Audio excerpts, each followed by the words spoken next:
helps me remind me, enjoy being a young creative right now. And it's important to keep looking forward. It's important to keep trying to move forward, but also really enjoy where you are right now because this is it. This is the last time you're going to be in that moment. Yeah.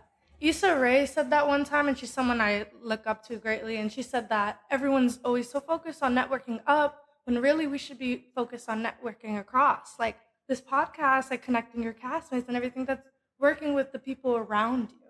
Thank you. That's what I was hoping this would do. Yeah. What you both shared reminds me when I was your age. I'm old now. But when I was younger, I was doing theater in Vancouver, British Columbia, Canada. And it's a small city of maybe at the time it was like 2 million. What I like about New York is that you can talk to people.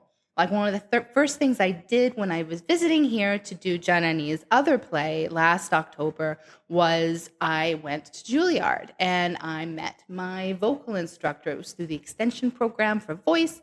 And I was able to chat with him as a person before and after the lesson. And I was able to relate to him because I've taught before.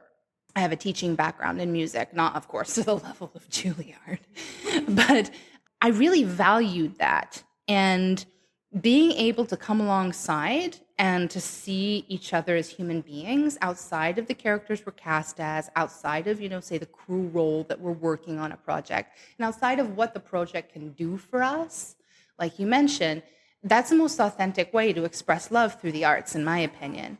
And I'm not doing this to get ahead or to make a lot of money or for fame. In many ways, I think because I've already experienced those things in another industry, and the only thing that gets you to that place anyway is love, is working through love. Yeah.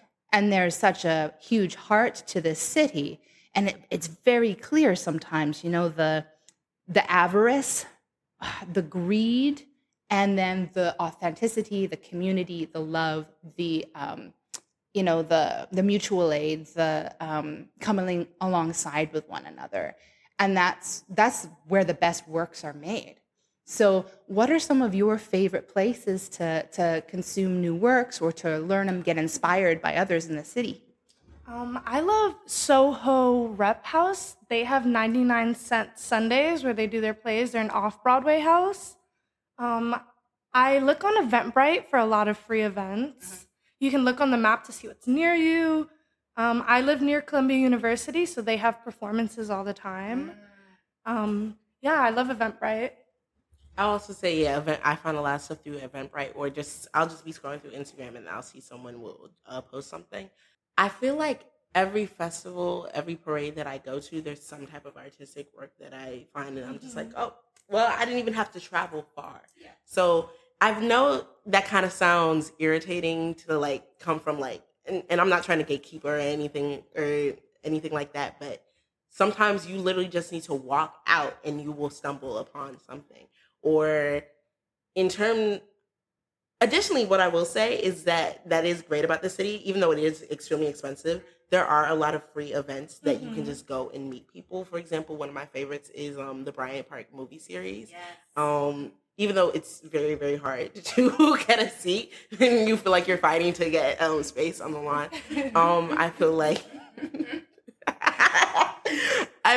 things like that, when you just look for options, they will come to you, which sounds really vague and not helpful, but it is helpful, I promise. I think as an artist, it's really important to always be consuming new media, and you don't have to go outside to do that. There are so many digital libraries as well that you could pull from, and I'm really interested in movies, and so while I was at school, I tried to watch a movie a day or more than that, and reading scripts and looking at things like that, because it's the more you consume, the better you can get, because the more you can observe.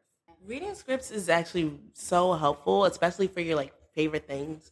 I recently read the original pilot for Abbott Elementary, and I think especially for young writers, it can be a little tricky to figure out the form of each script, because the way you write a script for a movie is very different than how you write for an episodic, which is film very is different. so specific. It Like is if very you don't specific. write your scripts in the exact format, they will throw your script away. Yeah. Yeah. Yeah. That's why I write plays. Yeah, plays you get more freedom, and like books too, but script is super strict, and a lot of things like that can feel like barriers, especially if you're an immigrant or second generation or someone who doesn't know anyone in the industry, because it's like, how do you get those resources? But luckily we're in 2024 now, so a lot of those things are available online. You like Everything Everywhere All at Once is one of my favorite movies now, and the script is available for free online. And Greta Gerwig, her stuff is online. Like you can look up any project that you're interested in and copy and paste and work from there. Like all you need is the format. One of my film professors, I like turned in a script to her and I wrote it on Google Docs, and I sent it to her and she was like, "What did you write this song?" And I was like, "Oh, I just wrote it in Google Docs." She was just like, "I'm not accepting this. Do it again." And so I had to rewrite the whole thing, and it sucked in the moment, but it was really great now looking back, because it taught me formatting and all that stuff, which is really, really important. But going back to making sure, my original point was that it's important to read the scripts of the media that you already like. Mm-hmm. So it helps you visualize how the written words before it gets to screen. So then that helps you to write your own works eventually. Yeah. I was telling one of my friends at school that like I like consuming so much media because at the end of the day, it's really just a formula. Like it's setup, joke, or like intro, middle, conclusion. And once you get past that, you can start making your own stuff. And like Abbott Elementary is one of my favorite shows, and so it's something I watch a lot because they have their formula down so well. And it's so great to watch because it's like now when I make my media, I can use Abbott Elementary as a reference because they've already shown me the way. Yeah. I think that's actually really important what you said about having a formula down, and I think that's part of the reason why they're so successful. Because they have their own formula versus a lot of other TV shows now. Well, one, we're flooded with so much media, so it's very difficult to gather an audience's attention. Most people are hearing stuff from words of mouth. A lot of times, I'll be inspired to watch stuff from what I see from clips off of social media. So it's making sure that you manage that level of having a formula, but also still having that creativity that still brings people to want to watch your show. Yeah, because people want to hear your original voice. It's yours and nobody else has it. So like, let it be heard through the writing. Yeah.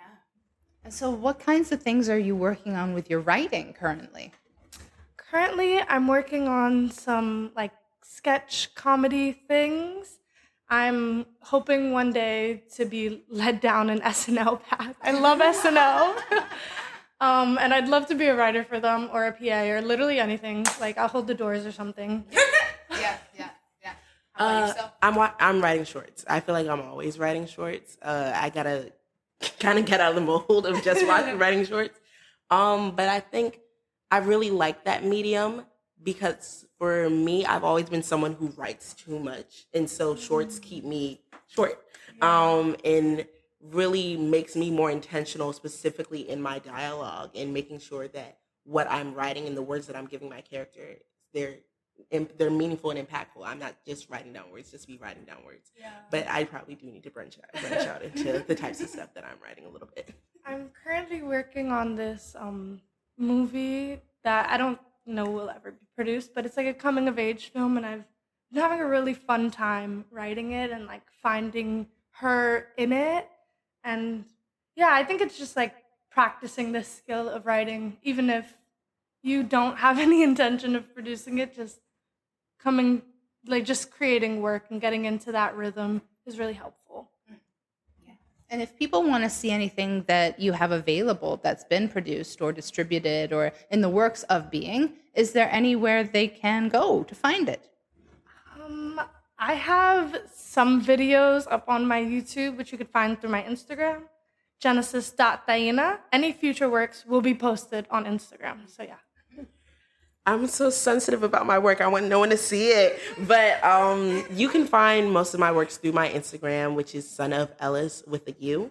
I have most of my stuff linked there. Okay, very, very good. So one thing that I just want to leave off on, Genesis, is I know that this show that we're in, A Midsummer Night's Dream, has taken multiple incarnations over, say, the past few months.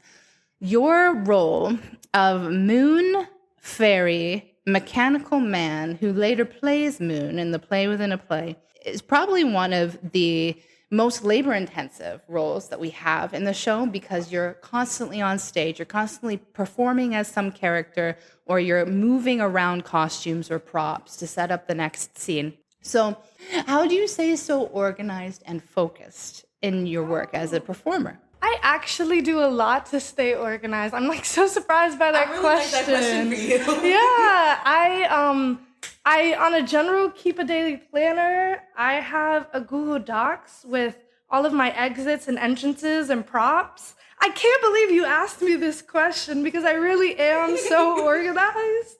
I noticed. I look at my script a lot. I take a lot of notes. I like to put Post-its on where my lines are so I can flip back and forth. I have a voice recording of all my lines so that I can listen to it while I'm going places to help me memorize. I think that's all I do, but yeah. Yeah. Similarly, I also use voice notes to memorize my lines, but I was impressed. As soon as I saw backstage your chart of scene changes and timing and everything, I'm like, oh gosh, I could learn something from this person.